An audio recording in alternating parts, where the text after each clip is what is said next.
Every consultant gets to the point where they're really ready to quit, and some actually quit, whereas others carry on. If you're at the point where you're heavily considering quitting, then you're not alone.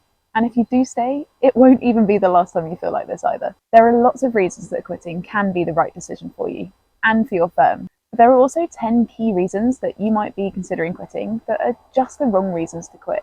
And no one wants to quit for the wrong reason because ultimately you'll regret it, and no one wants regrets. Welcome back, by the way. I'm Charlie, a consulting senior manager and remote business owner, and my Consultants Explorer channel is to help you be so successful in your early years in management consulting that you're set up for total freedom to do whatever you want to in life. And that includes knowing when it's the right time for you personally to quit, to capitalize on your opportunities. Okay, bad reason to quit, number one. And this is the one that I know people feel the most often. If you didn't get promoted when you really wanted to be, it's a very normal knee-jerk reaction to want to quit and feel more valued elsewhere. I've seen people quit for this reason, and I've seen the regret in their eyes literally as they're doing it. They might have felt a temporary boost from a brief sense of revenge, but ultimately they end up with another job that may not necessarily promote any faster in the long run. If you quit every time you don't get promoted, then it's not going to get you very far, because every time you move somewhere new, you have to build up the credibility and support to get promoted again. Besides, in consulting, the next promotion round is never very far away, which is designed on purpose to keep you, by the way. They've thought this through. And there is probably a decent reason that you weren't promoted, whether it was because your firm couldn't afford to promote as many people as usual and would collapse if they did promote everyone carelessly, or whether it's that the colleagues of yours who represented you and made the decision just aren't seeing you demonstrating the behaviours that you need to demonstrate to be ready for promotion. The much better thing to do in the scenario where you haven't been promoted is to reflect on how you'll ensure that you're promoted in the next round, and to push to understand what it is that you need to do differently or better in order to secure that promotion next time.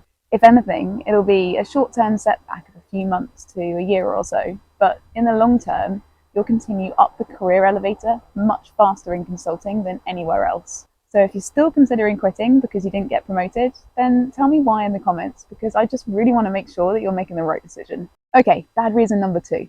And this is related to reason one. If you're considering quitting because you didn't get the pay rise you wanted, then my advice is to think again. For starters, consulting firms pay very well relatively to most other professions. You're also never going to be paid much less or much more than other peers at your level. So whatever your pay, it's fair. Especially when you're junior, you're going to be unlikely to find a higher paying job outside of professional services. If you move to another consultancy for better pay, your pay rise expectations will similarly be unmet in the future, because they all work very similarly. And if you move to another type of professional services firm, you may experience a temporary bump in pay, but that too will be bound to the same sorts of rules around fair and market relevant compensation, which will affect your pay progression over time in the same way. So quitting because you didn't get the pay rise you wanted is a very short-termist thing to do.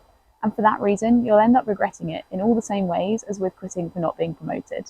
Reason three is to do with not liking the people you're working with, whether it's your direct boss, the colleagues immediately around you, or the department you're in.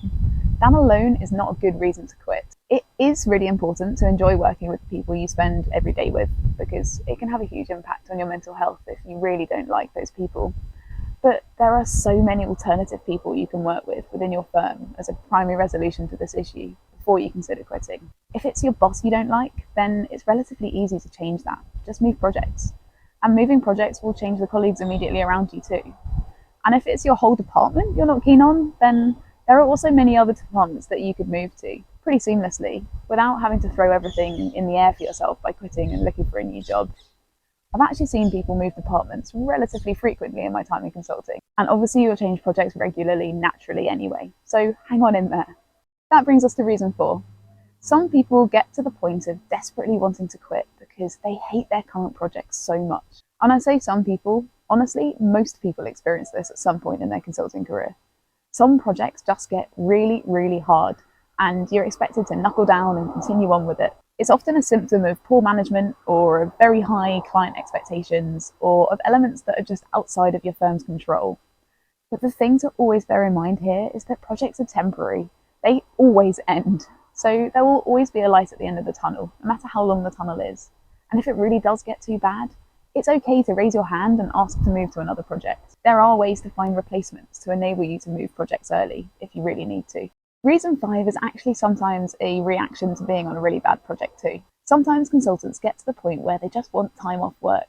They might be feeling really burned out, or they might have lost a bit of direction in their career and they might need some time to reflect. Or even they might just want to spend some time traveling or raising children. All of these are respectable things to want to do, and consultancies actually recognize that. So they support sabbaticals and shared parental leave for exactly these reasons. And although there are official time limits on sabbaticals and parental leave, there are also discretionary extensions granted to individuals on really quite a regular basis, where those individuals have built up a solid track record of good work and credibility. So rather than quitting to take time to rest or reflect or travel or raise children, you can use the options available to you that mean you can take time off, pay time off in the instance of shared parental leave, with the comfort of knowing that you'll have a job to come back to. Reason 6 is the reason that I saw someone quit for most recently, and it was such a shame. Sometimes consulting can be such a demanding job that you feel you can't keep to any of your personal commitments. And in the case of personal commitments that involve doing nursery runs with your toddler or showing up for your sports team's training and matches, this can mean a lot to you. But for all the times that I have personally felt or seen others feel that it's not possible to keep to personal commitments when consulting project work becomes too demanding, I've also seen people manage these situations really effectively and always keep to their personal commitments, regardless of the stresses of their day-to-day work. More and more so now, it's very normal to be upfront with both your colleagues and your clients about your commitments. And so long as you set the expectation in advance and you ensure your work is done on time around that commitment, there should never be any reason you can't keep to your regular personal commitments. So the takeaway here is, so long as you communicate your intention to keep your personal commitments and then make the effort to ensure that you manage your own work to meet expectations, then you should always be able to do everything that you want and need to do. And if it's something you're struggling with doing well, then you can also ask for coaching and help from your seniors as to how to manage it all. The difficulty we're all experiencing in this whole scenario is a symptom of the cultural shift in generations that's currently taking place. But there's no longer any reason that it's not possible to schedule in everything you want and need to. Okay, reason 7 that people sometimes quit is for more consistency. More consistency of work hours, of location, and of expectations. To some extent, this one is more understandable because it's not always possible to control those things if you want to do client project work. But there are roles within consulting firms that you can take up that don't involve client project work and that are much, much more consistent. And if you're otherwise going to quit, then you won't be doing project work anyway, unless you move to another consultancy, which will just have the same lack of consistency. Consultancies have all the internal functions that other companies have, like HR, finance, legal, for example. And they also have more consulting-specific internal functions too, like market research, innovation, and training. Moving into these roles means you avoid quitting, but you gain much more consistency in your workday, which can make work-life balance a lot easier for you. So make sure that you evaluate all of these options before you quit for more consistency. Reason 8, our next regretful reason to quit, is that the job wasn't what you thought it would be. Something or lots of things about it have taken you by surprise, and it might be the content of your day-to-day, it might be the culture, or the hours, or the people you're working alongside.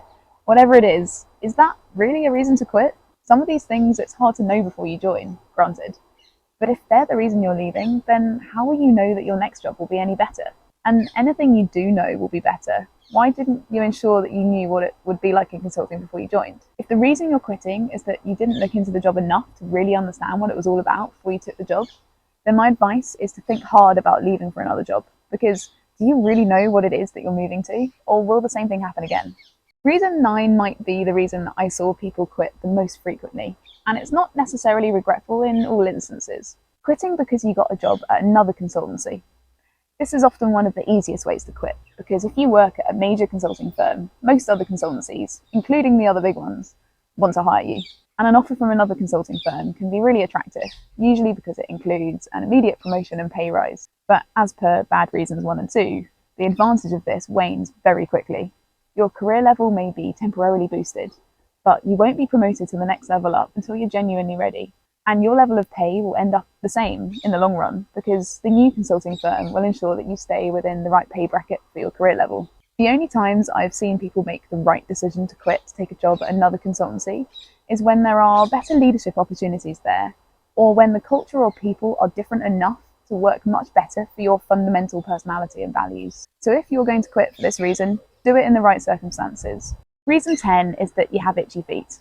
Maybe you're just craving something new, or maybe you feel the learning curve has slowed down somewhat. Or maybe you're just aware that most people these days hop jobs every 3 years or so, and you're coming up to that without a plan really for where to go next. All of these scenarios are understandable, but quitting without a well thought through direction to go in isn't going to get you very far, because it's effectively just quitting for the sake of quitting. If you've got itchy feet, then my advice is to figure out what it is that you need, what excites you, and what would you be passionate about working in or on.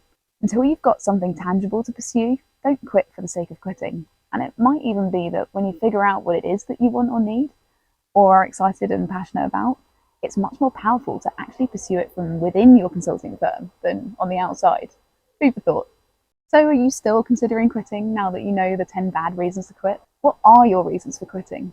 Let me know in the comments. I hope that hearing my experiences and perspectives on these 10 reasons will help some of you to avoid situations in the future that you might regret. And for those of you who are still determined to quit, then I've got other videos on what might be the best next direction for you. Here's a link to one which explains the reasons you're ready to take a job in industry, and here's the link to one which explains the reasons you're ready to start your own company. Whatever is the right choice for you personally is what matters, and this information is intended to help you reflect on that. If you've taken something from this video, then let me know by clicking the like button, and if you want to see what I post next, then definitely subscribe to my channel.